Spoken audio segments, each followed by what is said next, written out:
لو بتربي قطة أو كلب وتصابوا بالفطريات فدولي 10 نصايح لازم تاخد بالك منهم أثناء رحلة العلاج. أول حاجة، علاج الفطريات بيطول شوية ولازم تفضل تستعمل العلاج بعد ما القطة بتاعتك تخف من الفطريات شوية لحد ما تتأكد تماما إن هو ما عادش موجود. 2، لازم أخد بالي إن الفطريات معدية، بتعامل مع الحيوان المصاب بحرص بعد ما بعالجه أو بديله العلاج أو أتعامل معاه لازم أطهر نفسي. 3، مكان الإصابة لازم يكون نظيف وجاف، ممكن نقصر الشعر أو نحلقه لحد ما يخف، وطبعا لازم نتأكد إن احنا نبعد عن المية على قد ما نقدر. 4، لازم أعالج كل الإصابات في نفس الوقت، يعني أنا لو عندي قطة فيها كذا إصابة لازم أعالجهم مع بعض، ولو عندي أكتر من قطة مصابة فأنا لازم أعالج كل القطط في نفس الوقت. 5، الأدوات المستعملة مع القطة والكلب المصاب لازم أطهرها باستمرار وما ينفعش أستعملها مع أي حيوان تاني غير بعد عملية التطهير. 6، المكان اللي موجود فيه الأليف بتاعك لازم يتطهر باستمرار سواء بالكلور المخفف بالمية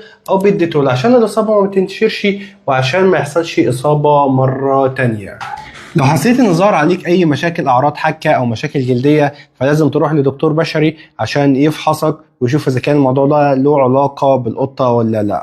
8، علاج الفطريات بيطول، يعني مش اقل من 6 اسابيع على ما نبدا ان احنا نطمن ونشوف نتيجه. 9، استعمال روافع المناعه اثناء فتره العلاج من اهم الحاجات اللي لازم تاخد بالك منها.